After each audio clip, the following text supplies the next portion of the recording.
17, Bhagavati ceremony, 6:26 to 30.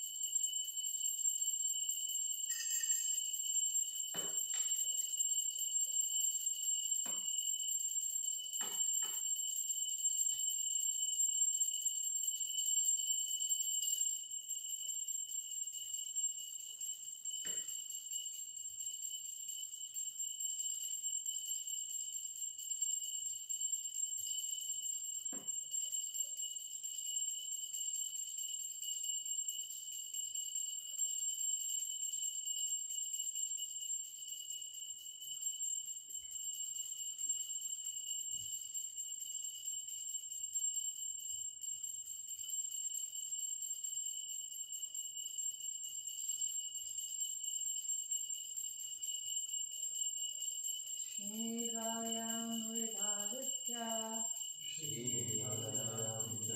Snaya Krodhinaya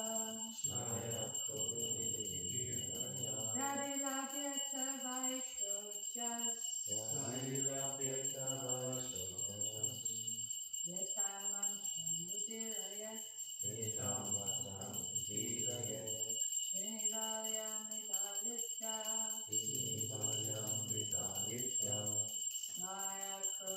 Krodhinaya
Dari Labyata Vaishochas Yetamam Shamudhirayat Shivayam Vidaditya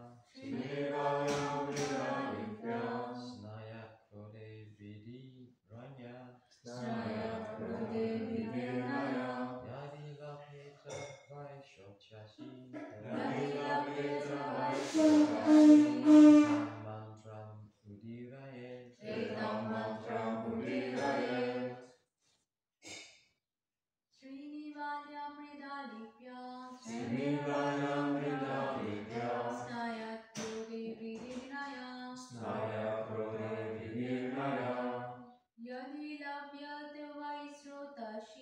Dari Labyata Vaishochas Yetamam Shamudhirayat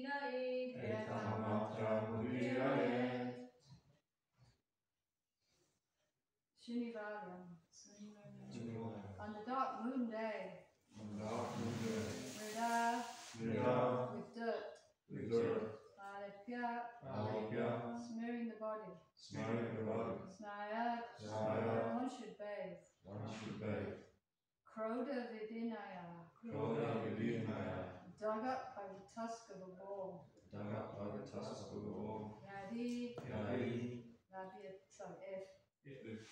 Labita, it is available. By, indeed. Sure to see, in a flowing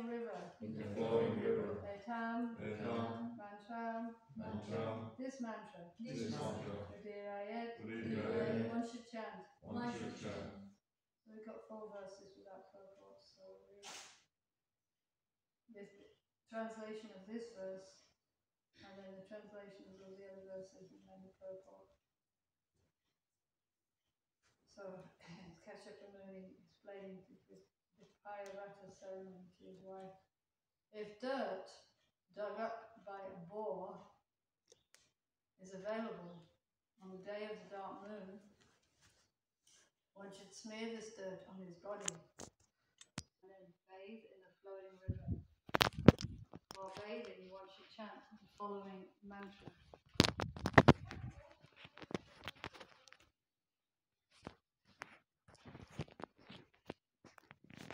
O Mother Earth, you are raised by the Supreme Personality of Godhead in the form of a boar because of your desiring to have a place to stay.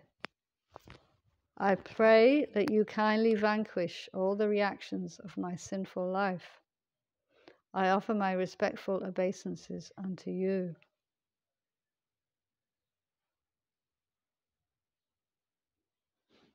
Thereafter, one should perform his daily spiritual duties, and then with great attention offer worship to the deity of the Supreme Personality of Godhead, and also to the altar, the sun, water, fire, and the spiritual master. O Supreme Personality of Godhead, greatest of all, who lives in everyone's heart, and in whom everyone lives, O witness of everything, O Vasudeva, supreme and all-pervading person, I offer my respectful obeisances unto you. I offer my respectful obeisances unto you, the Supreme Person. Being very subtle, you are never visible to material eyes. You are the knower of the 24 elements, and you are the inaugurator of the Sankhya Yoga system. Purport by His Divine Grace A.C. Bhaktivedanta Swami Srila Prabhupada. Chata Vimshat Guna, the 24 elements, are the 5 gross elements, earth, water, fire, air, and ether, the 3 subtle elements, mind, intelligence, and false ego, the 10 senses, 5 for working and 5 for acquiring knowledge, and the 5 sense objects, and contaminated consciousness. These are the subject matter of Sankhya Yoga, which was inaugurated by Lord Kapila Dev. This Sankhya Yoga was again propounded by another Kapila, but he was an atheist and his system is not accepted as bona fide.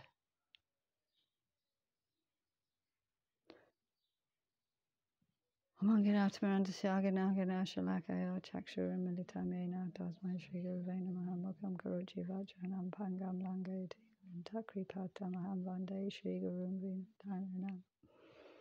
Shradaya Krishna Stai Bhutale Samadhi Bhaktivikas Swamini Dhanamane.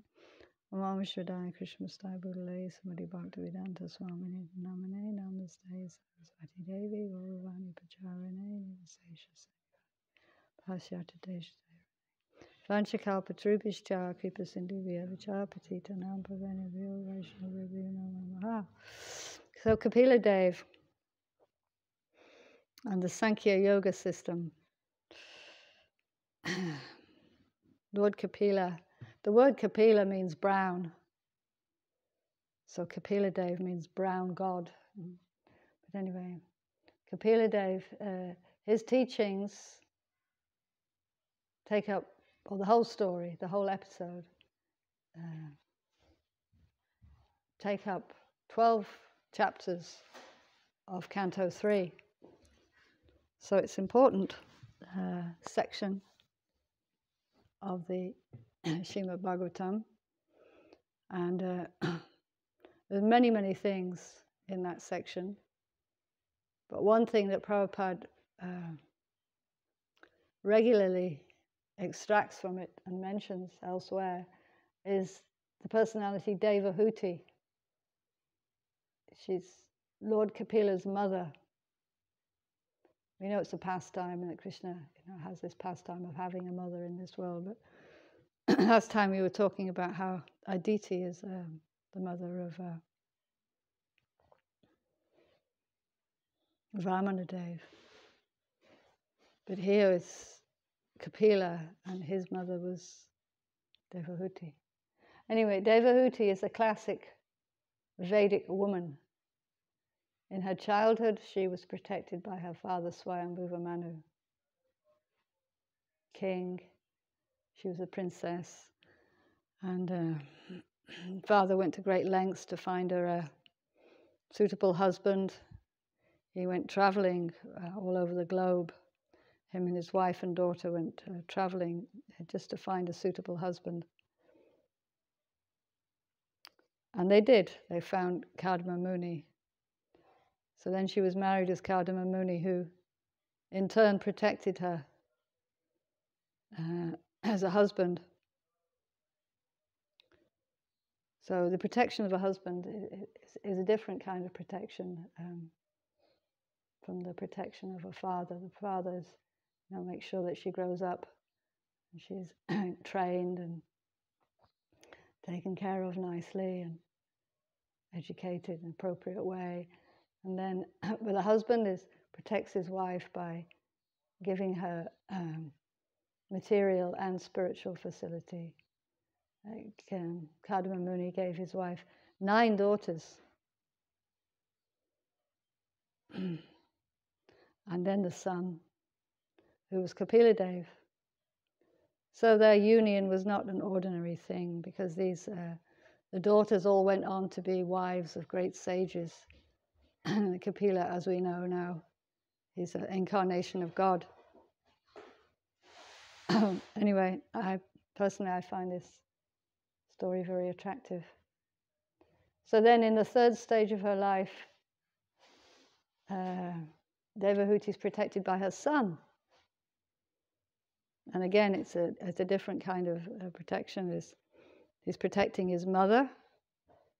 It's actually the duty of the child to help the parents as they get older. The child grows to maturity, and then in turn he has to look after his parents. Of course, that culture is more or less gone now in the West. But that is the traditional model. So Kapila Dev instructed his mother in spiritual life. And she actually asked him.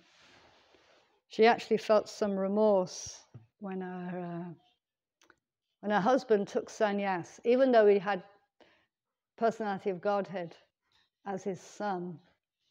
You think, well, why would he have to take sannyas? Why would he have to leave home to meditate on Krishna if he'd already has Krishna as his son? But he left home, took sannyas, because he wanted to set the example. Set the example to all other married men that you should take sannyas. So he had previously said to his wife, because he was a very serious sage, and he was practicing great austerities on the bank of the river in a very small, simple hut. And he was being asked to have children as a service. Not that his senses were uncontrolled and he had to get married to just live as a proper, moral person, but it was actually his service. So he was meditating on having a suitable wife, and so Krishna provided the wife. Krishna actually appeared to him and told him that this lady was going to appear who would be just suitable as his wife. And soon enough, Swayambhuva Manu and his wife appeared with their daughter. And he accepted the daughter as his wife. But he said to her, I will give you some children. He said, but then I will take sannyas. I won't stay with you for my whole life or for your whole life. It's just an arrangement for some time. So she knew that at some point he was going to leave. But her son was already grown up, and she was able to take shelter of him. So the classic example is that the wife or the woman is supposed to be protected at all stages of life by her by her father, by her husband, by her son. And again, we don't see this so much nowadays. We say like independent ladies, even to the point of ladies being prime ministers or presidents of countries. We wonder what kind of independence or protection they have. But anyway, so Devahuti, after her husband leaves, she realizes, she said, oh, my husband was a great sage, but I never got spiritual instruction from him. We were just, enjoying in a very pious way, but they were enjoying material life or enjoying married life. They had a palace, and the palace, it was a special kind of palace. It was a flying palace, and they flew around the universe, visiting all these wonderful places. Kadama Muni had, because he was such a great sage, he had these yogic powers. And so he created this castle in the air for his wife, himself to enjoy. And they enjoyed for many, many years. So when he left, she thought, I never took advantage of his spiritual association. Now I realize, that I have to get out of this material body. I have to make preparations, for the time of death. I have to become spiritually realized. So she turned to her son and she requested him to please instruct her about spiritual life. She said, I'm very sick of the disturbance of my material senses. So we could all say that. We could all say, I'm sick of the demands of my mind and senses. It's very difficult to become peaceful because there's always one of my senses, or several of my senses, haranguing me for sense satisfaction. She said, I'm very sick of this situation. Please instruct me in some form of yoga, something that will help me. And so this is at chapter 25. She asks this question at the beginning of chapter 25 of the third canto. And it's this chapter 25 that Srila Prabhupada lectured on. And those lectures were then made into a book called The Teachings of Lord Kapila Dev. You've probably seen this book. I think sometimes it's even distributed. It's very good. I recommend it. It's a very good introductory book. Prabhupada explains everything very clearly about the material energy and the soul, and how the soul is entangled and how the soul can be released. Very good instructions. I just started reading it yesterday, thinking about this class, and I was thinking, this is such a good book. So there are actually 3 very famous verses just in this 25th chapter.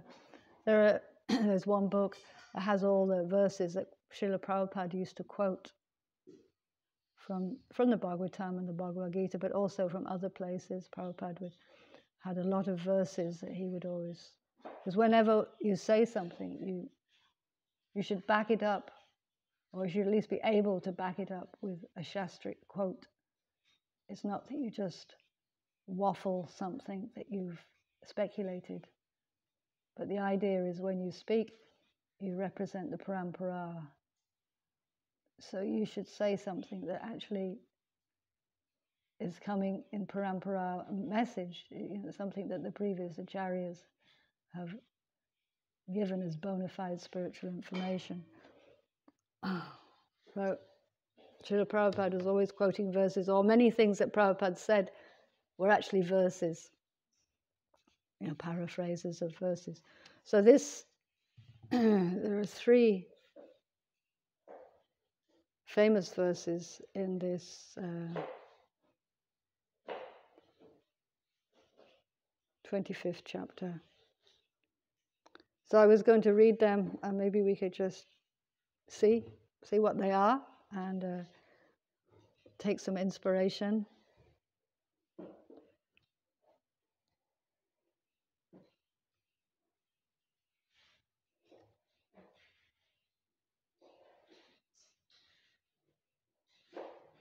It's interesting, when Devahuti asks for knowledge, spiritual knowledge, she says, please give me fearlessness.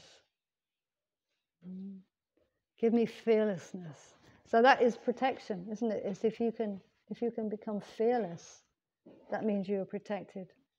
You're protected from the great anxiety, the great burden of feeling fearful in this world. And the only way we can feel fearless, is by feeling Krishna's protection. Ultimately, there's no husband or son or father can protect us unless Krishna sanctions it. Prahlad Maharaj makes that point. But ultimately, Krishna is the only protection. So she wanted that ultimate protection from fear. So, so the first verse is the 20th verse, the 20th verse of the 25th chapter. Now this is one that Janananda Maharaj likes to quote. Prashangam ajaram pasham atmana kavayo vidu sa eva sadushu krito makshadwaram apavritam.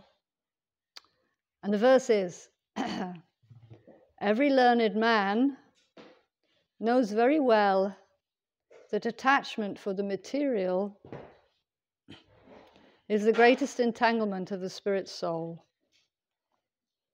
But that same attachment, when applied to the self-realized devotees, opens the door of a liberation.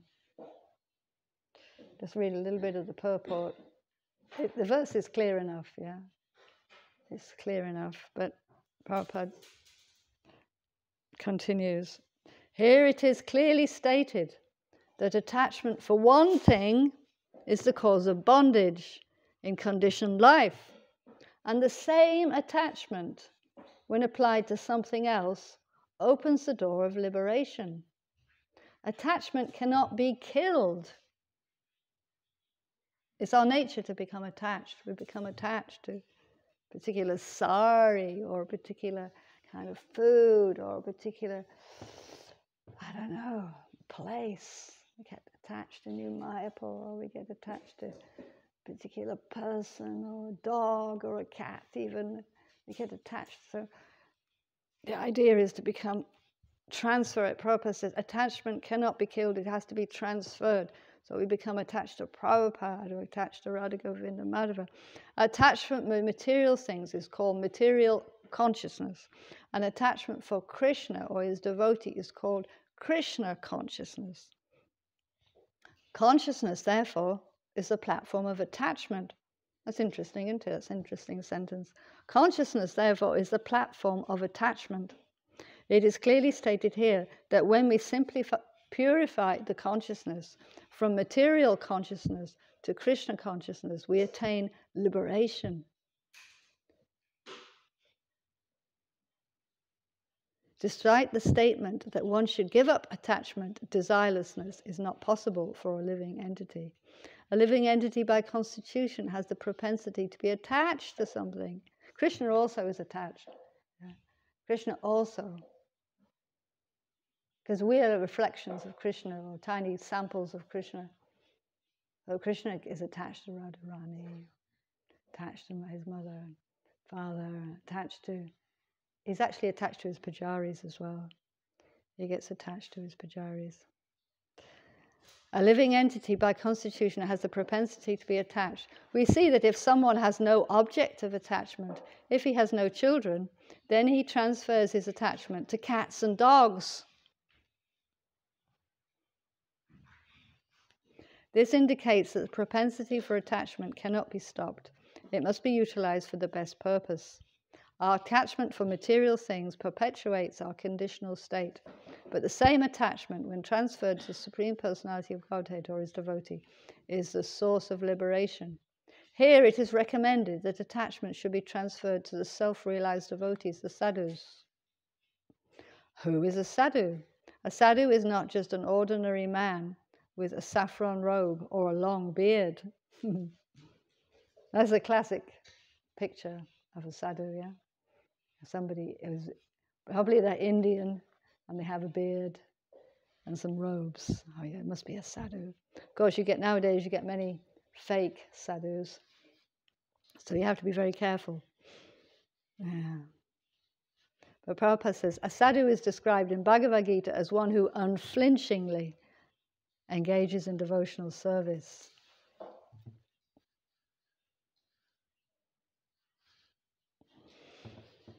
Okay.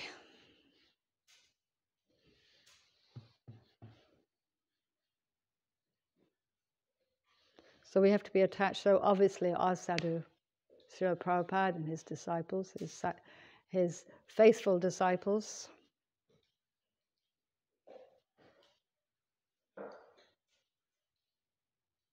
Now, the next one is actually the following verse, the verse that follows on to that one. And it says you should be attached to a sadhu. And then the next verse, it gives the qualifications of a sadhu. So Kapila Dev makes it very clear for his mother. Yeah, he's saying you should be attached to a sadhu, and the sadhu is like this. He's giving us step-by-step instructions. And it's interesting that all this very important spiritual information is being given to a woman. Women are less intelligent, yeah. But still, in the Bhagavatam we have these amazing ladies. So it's not that ladies can't become fully spiritually realized. You have Queen Kunti right there in the first canto. The prayers of Queen Kunti are like celebrated as being amazing, super pure, elevated prayers. And here we have Devahuti being the recipient of instructions from God himself. Anyway, the qualities of a sadhu. Titikshava karunika surida savadehinam vajata shatrava shanta sadhava sadhubhushana. So, translation. The symptoms of a sadhu are that he is tolerant, merciful, and friendly to all living entities. He has no enemies. He is peaceful. He abides by the scriptures, and all his characteristics are sublime. A sadhu, this is a purport, a sadhu, as described above, is a devotee of the Lord. His concern, therefore, is to enlighten people in devotional service to the Lord. That is his mercy. So, one of the qualities listed is mercifulness, and Prabhupada says that manifests as giving other people knowledge of devotional service. That is how a sadhu helps others. Yeah. He doesn't open a hospital or a school. He gives spiritual knowledge, which is really what helps people, because it helps them get out of the cycle of birth and death, where they will never need a hospital or a school again, isn't it? You need a hospital or a school, maybe. So many people do hospitals and schools. It's not necessary for people with spiritual knowledge to do them. They should concentrate on giving the spiritual knowledge. Is what not everybody can do that. So if you give somebody spiritual knowledge, they can leave the cycle of birth and death and never need material welfare ever again. That is the idea. That's why it's so important.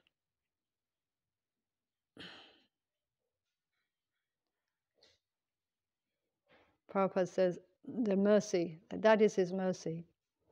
He knows that without devotional service to the Lord, human life is spoiled. A devotee travels all over the country from door to door preaching, be Krishna conscious, be a devotee of Lord Krishna, Don't spoil your life in simply fulfilling your animal propensities. Human life is meant for self-realization or Krishna consciousness. These are the preachings of a sadhu. Though Prabhupada's talking about himself, of course, traveling all over the world, trying to convince people of the spiritual need. You saw that in this day and age, everybody's absorbed in just eating, sleeping, mating, and defending. One way or another, that's what they're doing. And he felt great compassion, because he knows that if you don't pursue spiritual life, you have to come back again, maybe as a human or maybe not.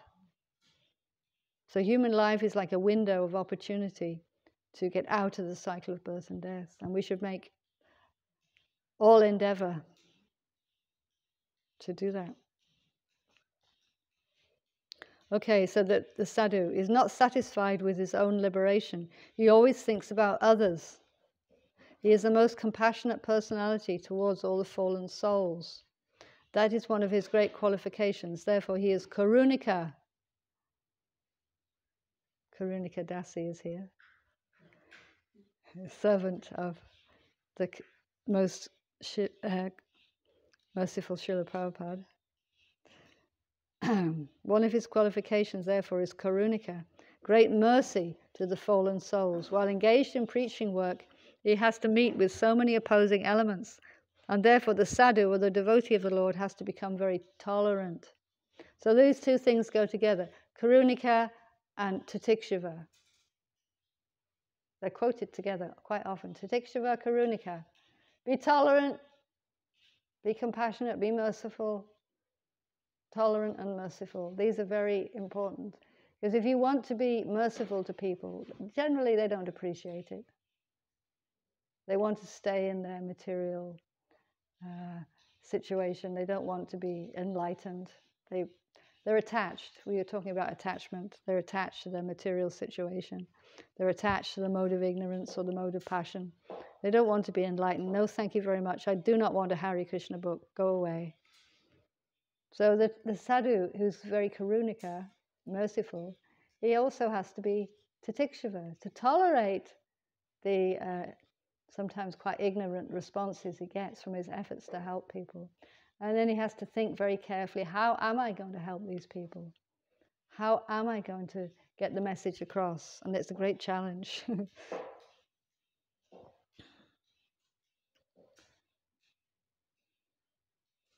The conditioned souls are not prepared to receive the transcendental knowledge of devotional service. They do not like it. That is their disease. The sadhu has the thankless task of impressing upon them the importance of devotional service. Sometimes devotees are personally attacked with violence. Lord Jesus Christ was crucified. Haridas Thakur was caned in 22 marketplaces. Lord Chaitanya's principal assistant, Nityananda, was violently attacked by Jagai Madai. But still they were tolerant, because their mission was to deliver the fallen souls. The qualifications of a sadhu is that he is tolerant and merciful to all fallen souls. So it's very nice, very nice qualities. If we can develop these qualities of feeling compassion for others, of feeling, we can feel compassion for ourselves also. And we can be tolerant of others. Every day there's something we have to tolerate, for sure. You know that when you wake up in the morning, for sure there's something you're going to have to tolerate.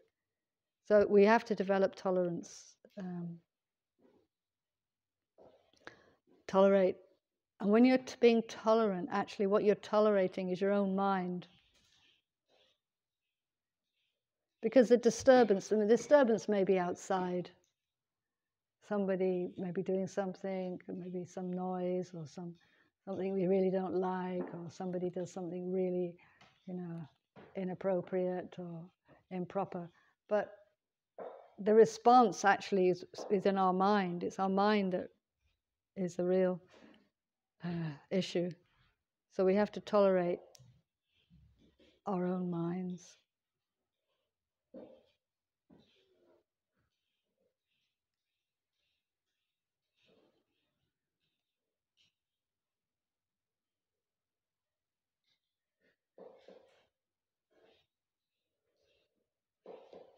Not only does the human being have a material body, but other living entities such as cats and dogs also have material bodies. The devotee of the Lord is merciful to everyone. The cats, the dogs, the trees, etc. He treats all living entities in such a way that they can ultimately get salvation from this material entanglement. The cats in this in New Mayapur, they all get prasadam. They actually, I've noticed that the cats prefer prasadam to meat. They will catch a mouse or a bird as their nature, but actually if prasadam is there, they would rather eat the prasadam. Even though it's not really what you would say is cat food, but so they're getting you could say they're getting the mercy of the sadhus. Okay. Shivananda Sain, this is a story about a dog. Shivananda Sain, one of the disciples of Lord Chaitanya, gave liberation to a dog by treating the dog transcendentally. There are many instances where a dog got salvation by association with a sadhu, because the sadhu engages in the highest philanthropic activities for the benediction of all living entities. A sadhu is not inimical toward anyone, but the world is so ungrateful that even a sadhu has enemies. See, when we read the verse said, a sadhu has no enemies. But now Prabhupada is saying the sadhu has many enemies. Is that a contradiction? How is it not a contradiction? From his side, right? From the sadhu's side, he has no enemies. He doesn't see anybody as an enemy. If somebody's inimical to him, he just thinks, oh, this person's a certain kind of illusion that he's thinking I'm his enemy. But I'm not his enemy. So from the sadhu's side, there's no enmity. But from the other person, maybe very much in a mood of, you are my enemy. You are not giving me sense gratification. You are my enemy. You are upsetting me. You are annoying me. You're my enemy. So, in that way, he has no enemies for himself, but people may think that he's their enemy. A sadhu behaves with all conditioned souls for their ultimate relief from material entanglement. So what happened with the dog is that Shivananda Sain, who was a devotee of Lord Chaitanya, he was taking the party of devotees to Jagannath Puri. They were going to see the Ratha Yatra in Jagannath Puri, but they had to travel, on foot. And a dog joined the party, and the dog would trot along with them. And at some point, they had to cross a river, and they had to get on a ferry because, in Bengal, there's many, many rivers, and they don't always have a bridge. So you go on a ferry, this little boat, and a man will row you across and give him some money. But he didn't want to take the dog. And then Shivananda said had to give him some extra money to take the dog, and this and that happened. So then one evening, the dog wasn't there. The dog had disappeared. Shivananda Sain became very, very disturbed. Where's the dog gone? And he sent out some men to look for the dog. Oh, what's happened to this dog? Oh no. He was coming with us. He's actually become a devotee, should also take care of him. And they were feeding him, actually giving him rice. So the dog was lost. What can be done? But when they got to Jagannath Puri, they went to see Lord Chaitanya. And when they went to see Lord Chaitanya, the dog was there. The dog had got the mercy, and he'd gone, and he got the association of Lord Chaitanya. And Lord Chaitanya was throwing the dog pieces of coconut, and the dog was catching them and going, Haribol, Haribol. He was getting, food from Lord Chaitanya's own hand and jumping in ecstasy.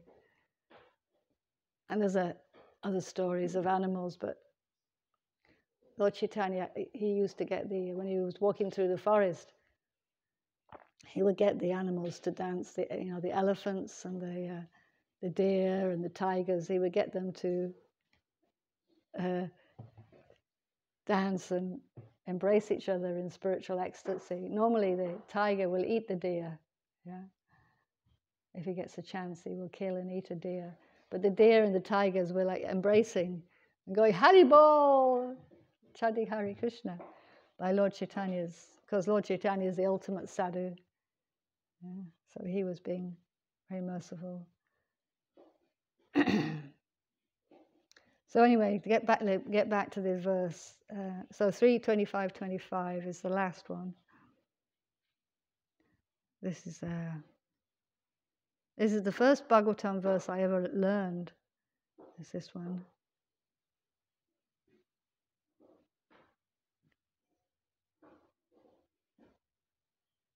Satam prasangam amavirya samvido bhavanti ritkana rasayana kata tajyoshana dasvabha bhagavatmani shadhiratir bhakti anukrameshyati. And it means, in the association of pure devotees, discussion of the pastimes and activities of the Supreme Personality of Godhead is very pleasing and satisfying to the ear and the heart. By cultivating such knowledge, one gradually becomes advanced on the path of liberation, and thereafter he is freed, and his attraction becomes fixed. Then real devotion and devotional service begin. Yeah, I find that very interesting. Yeah? When you become fixed, yeah, you become advanced on the path of liberation, and then he is freed. He says freed. It means freed from the modes of nature. Freed, and his attraction to Krishna becomes fixed. Okay, so when you're free of the modes of nature and you're fixed in your attraction to Krishna, then real devotion and devotional service begin. So then you could say, well, I thought I was doing devotional service. I'm not fixed in my attraction to Krishna yet. I'm not liberated yet. I thought I was doing devotional service. But actually, the devotional service we do now is like practice. It's like we're practicing to try and do devotional service. We're still under the modes. So Lord Kapila, in one of the sections of Lord Kapila's teachings, he explains how devotional service can be mixed with ignorance. It can be mixed with passion. It can be mixed with goodness. Or it can be pure. So obviously we're aiming for pure devotional service, which is what Prabhupada taught. Prabhupada's special teaching is that devotion should be pure. There should be no other motive. Yeah?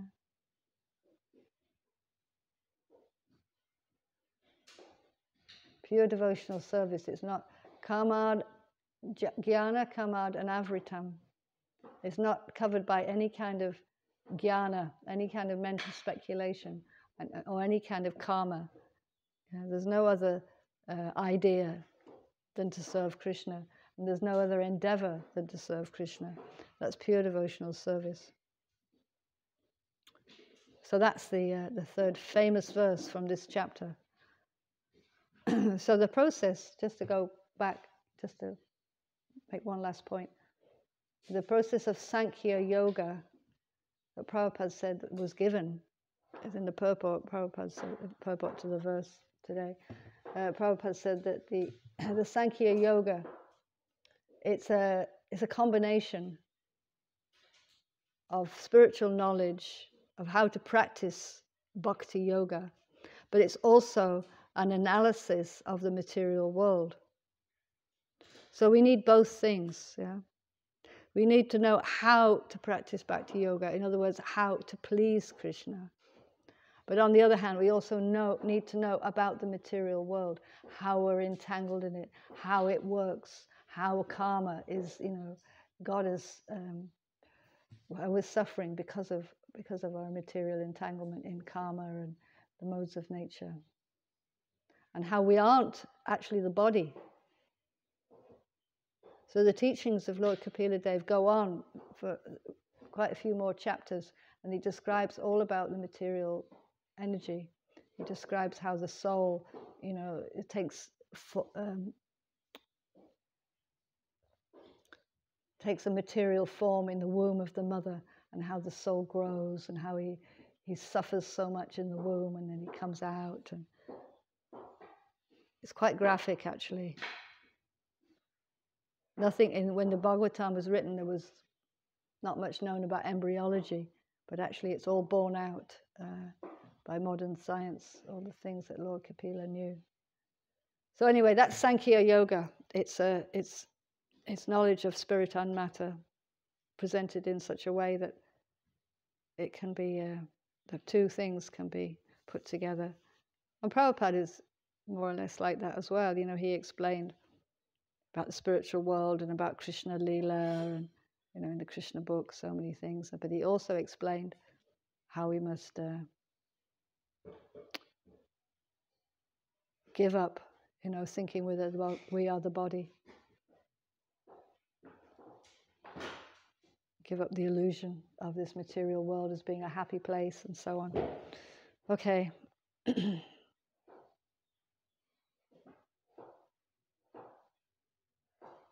Anybody awake?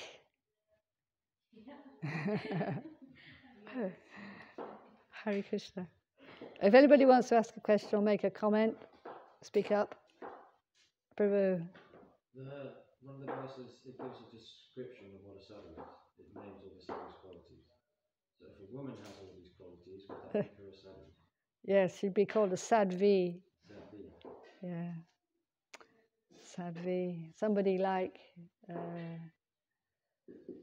Janava, the wife of Lord Nityananda. Oh, there's another famous lady, isn't there? Ganga Mata Goswamini. There are. But Prabhupada said they're very rare, these ladies. It was super. But they're also very rare. The men are also very rare, super rare. But there can be ladies who you would never even hear about. I'm sure there are ladies you would never even hear about because they're doing their Stri Dharma. You know this phrase, Stri Dharma. Stri means lady, and Dharma means prescribed activities. So a lady could be completely saintly, but she's at home taking care of her husband and family, and nobody would necessarily even know, anything about her. She's living in the village or living in her extended family situation, extremely saintly, extremely devoted to Krishna, but she's performing her, you could say, material duties or varnashram duties.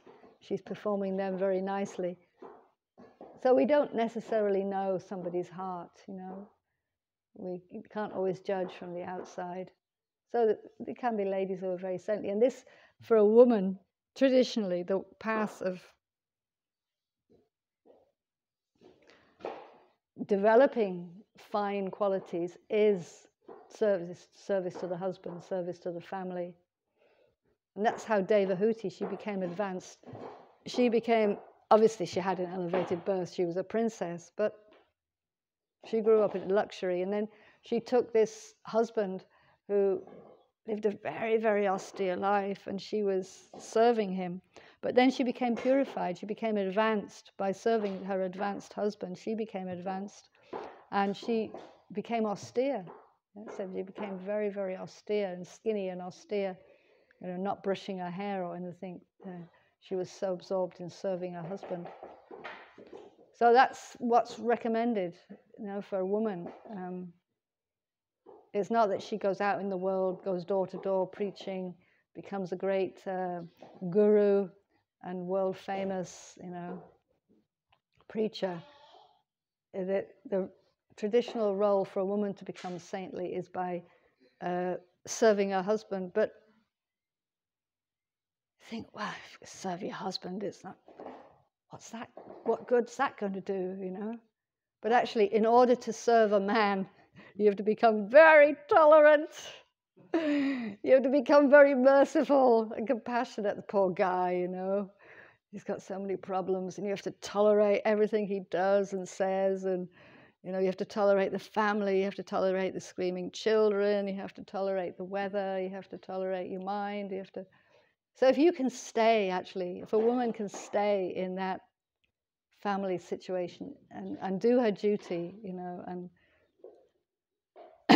at the same time, pursue her spiritual consciousness, develop a spiritual consciousness, not just working for the family like a slave, but actually in a spiritual environment, spiritual setting, which is also the traditional model. Traditional model is not just that the wife works like a slave for the husband, but he actually educates her in spiritual life, and he's spiritually more elevated. So in that situation, a woman can become pure devotee. Yeah. That's the traditional model. So then you have the children. The husband's very nicely taken care of. He can function nicely as a human being. The children are very nicely taken care of because the mother's taking care. They grow up normal. Like, they don't grow up as Varna Shankara, like the mad people that we get nowadays. Because their parents are not behaving properly, the children turn out strange. So the traditional model is that the family is the source of future sadhus. Yeah. Sadhus have got to take birth also, The most saintly person, he's still got to appear in a family somewhere. The sannyasis and the brahmacharis have got to have, at least at the beginning, have got to have mothers. So the idea is that the lady will put her devotion into being a perfect mother and wife. And in that way, she has a huge positive effect on society. If you can bring up one saintly person, you can rear a child to be a saintly person. I mean, that's what better contribution, And the woman has the body. A man can't give birth.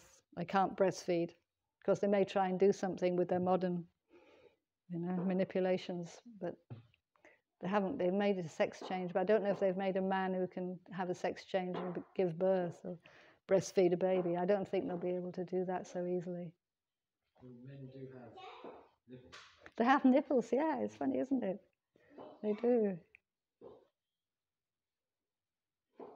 And I know they give hormones to make men grow breasts when they want a sex change, but I don't know whether they actually be able to give milk. Anyway, that's just, most men don't pursue that path in life anyway. But anyway, the woman's body is, without any, medical intervention, it's prepared, ready to have children. It's prepared to give birth and to feed children. It's already there. But if it's done for Krishna, the idea is you don't just do it like a cat or a dog. You have the family in a spiritual consciousness, and then the husband. That then saying the husband is to help the wife, help the wife in her spiritual consciousness. That's the duty of the husband, is to make sure the wife is. For us, we would say the wife is able to chant her rounds, or she's able to read, so on. So it's a two-way, relationship. The husband he gets his meals provided, and his has children with his wife, and he has to provide for them. He has to go out and, I don't know, either grow food or make money somehow or another. And that's a traditional symbiotic relationship between a man and a woman. But now, of course, that's all thrown out the door, out the window, and everybody has to be equal. But it doesn't actually make anybody happier. It's not necessarily. Krishna's system is the best. Even though I can't say that I'm a good example of somebody who's followed Krishna's system, but I can understand intellectually that it is Krishna's arrangement for human society.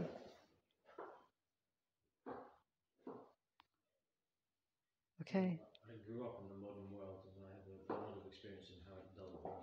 Oh, right. I'm very eager to make the Varna ashram system actually happen. Yeah. Not just talk about it and preach about it, but actually do it.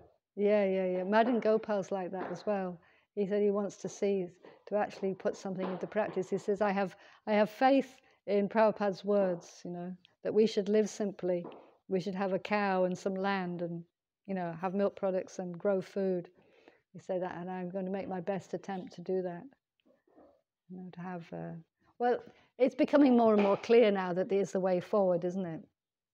It's becoming more clear to people. It's becoming more necessary as Yes, the food is more and more polluted, and people are more and more crazy, and the cities are more and more dangerous, and and with COVID, you can see how anything can change overnight. The whole what we think is our nice society where we're living comfortably, everything can suddenly change. And who knows what the next thing is? We don't know. So apparently, the next thing is going to be a fake alien invasion. So an alien, yeah. Well, they're going up. They very surprisingly started talking about aliens in the news, and they never ever even admitted they existed. And suddenly, as the COVID thing was wearing down a little bit, then they started to think, now there are aliens. Yeah. Okay. so what can we? Okay. But spiritual life is our shelter. Srimad Bhagavatam ki jai. Srila Prabhupada ki jai. Hare Krishna.